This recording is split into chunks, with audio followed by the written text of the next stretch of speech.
እሱም ባለፈ ሳምንት የዛሬ ሳምንት ስለ አስራት በኩራት ያስተማሩት ነገር አለ። እሱም አስራት መክፈልና ለመክፈል ችግር እንደሌለው አስተምሮት ነበር። እውነት እንጂ የተለያዩ ቤተክርስቲያን አስራት አለመክፈል ከምድራዊ ኑሮ እስከ መንግስተ ሰማይ እንኳን እንደሚያሳጣ ነው ያስተማሩን።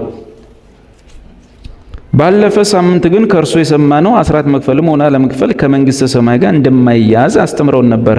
እኔ በጆሮ የሰማሁት በአስራት ጉዳይ ላይ የተለያየ ሐሳብ አለና በጣም ጥያቄ ሆነብኝ። ከይቅርታ ጋር ከእርሱ ትልቅ ማብራሪያ ፈልጋለሁ ይላል። እሺ እግዚአብሔር ያክብርልኝ። ታንክ ዩ። ባጭሩ አስራት በኩራት፣ የጌታ እራት፣ አገልግሎት፣ ኳየር፣ ጾም፣ ጸሎት ወዘተ ከዘላለም ሕይወት ጋር ምንም ግንኙነት የላቸው። የዘላለም ሕይወት የሚገኘው እኛ በምንሰራው፣ እኛ በምንከፍለው፣ እኛ በምናደርገው ሳይሆን በእርግጥ ቸርቾችም እንዲህ ብሎ አያስተምሩ። አስራት አለመስጠት የዘላለም ሕይወት ያሳጣል ብሎ አያስተምሩ። ምክንያቱም የዘላለም ሕይወት አስራት በመክፈል እንዳልተገኘ እንደማይገኝም ስለሚያውቁ፣ ግን ስለማያብራሩ ማለት ስለ አስራት መስጠት እንጂ ብዙ የሚሰብኩት ስለ መዳን ብዙ ስለማይሰብኩ ሰው የአስራት መስጠት ጉዳይ ጠንከር ተደርጎ ሲማር ከዘላለም ሕይወቱ ጋር እያገናኙ እንጂ ቸርቾቹም ሲጀመር ለምሳሌ ሕግና ጸጋ የሚለውን ትምህርቴን በቪዲዮም አለ በኦዲዮም አለ። ቁጥር አንዱን እስቲ አዳምጡ። ቁጥር አንዱ ላይ የተለያዩ አብያተ ክርስቲያናቶች የእምነት መግለጫ መጽሐፍቶቻቸውን ነው ያነበብነው። ከዛ ውስጥ አንዱ አስታውሳለሁ የኢትዮጵያ የሕይወት ብርሃን ቤተክርስቲያን የእምነት መግለጫ ምናምን የሚለውን እሱን ሁሉ አጥቻለሁ እና እዛ ላይ አስታውሳለሁ አስራት መክፈል፣ ጥምቀት፣ የጌታ እራት ወዘተ እነዚህ ነገሮች ለዘላለም ሕይወት ፈጽሞ አይጠቅም፣ ከዘላለም ሕይወት ጋር አይገናኙም የሚል ከዛ ራሱ ላይ አንብቤያለሁ። መጀመሪያው ቪዲዮ ቁጥር አንድ ላይ እዩት ወይም በድምጽም ወስዳችሁ ስሙት እና አይሉም ቸርቾች አስራት የዘላለም ሕይወት ያሰጣል፣ ካልሰጠ የዘላለም ሕይወት ይጎድላል ፈጽሞ አይሉም። ግን ስለ መስጠት በጣም አጥብቆ ያስተምሩና ስለ ዳንበት የክርስቶስ የማዳን ስራ የጸጋ ስራ በነፃ እንዴት እንደዳንን ደግሞ ምንም አንዳንዴ አያስተምሩም ማለት እስከሚቻል ድረስ ስለተረሳ የዘላለም ሕይወት ከምናደርገው ድርጊት ከምንሰጠው ከምንሳተፈው ተሳትፎ ጋር እየተገናኘብን አእምሯችን ውስጥ ይገናኝ። ለዚህ ነው የቤተ ክርስቲያን አገልጋይ በጣም አንዳንድ ነገሮችን በግልጽ መናገር ያለበት፣ መቆጣት ያለበት። በዶክትሪን አንጻር ድርድር ውስጥ ሰው መግባት የለበት። ከዶክትሪን አንጻር የሕይወትና የሞት ጉዳይ ስለሆነ፣ ስለዚህ አስራት ሲጀመር ወይም መስጠት ሲጀመር ቢሊየን ብር ብትሰጥ የዘላለምን ሕይወት መግዛት አይችልም። የዘላለምን ሕይወት የሚገዛው አቅም የዘላለምን ሕይወት የሚያክለው ማንነት ነው።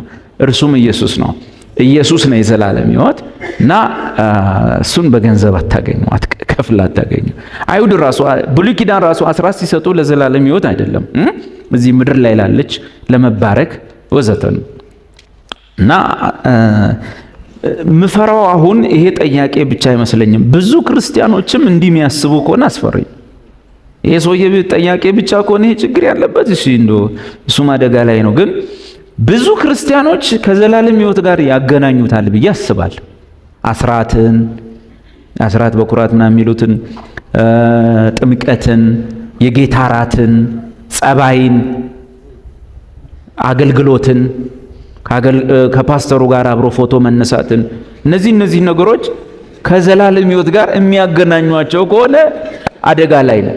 እያለቀ ደህንነት የዘላለም ሕይወት 100% ከዛ በላይ ፐርሰንት ካለም 1000% ኢየሱስ ክርስቶስ የሕያው እግዚአብሔር ልጅ በእንጨት ላይ ተሰቅሎ በሰራው የማዳን ስራ፣ የቤዛነት ስራ፣ የመዋጀት ስራ ብቻና ብቻ እርሱ በሰራው ብቻ የሚገኝ በእምነት ብቻ የምትቀበለው ነው የዘላለም ሕይወት። የዘላለም ሕይወት እሱ የሰራው አንተ በነፃ የምትቀበለው እንጂ አንተና እሱ በሰራችሁት የምታገኘው አይደለም። አንተና እሱ በሰራችሁት የምታገኘው ብለህ ካሰብክ ይሄ ሌላ ሃይማኖት ይሆናል ማለት ነው። ሰፈርህ ያሉት ሌሎች ሰዎች ትሆናለህ ማለት ነው።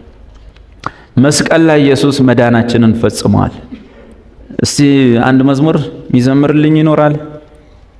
በነፃ ለመዳናችን በስራ አይደለም የሚል አለ?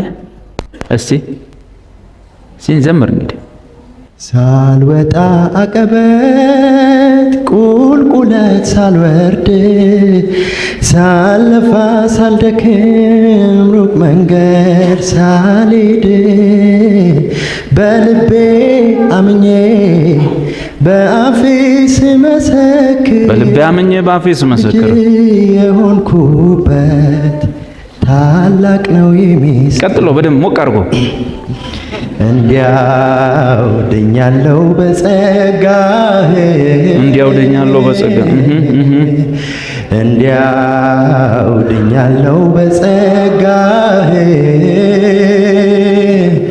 በአንተ ስጦታ እንጂ ከኔ የዘላለም ሕይወት ማለት የአንተ ስጦታ እንጂ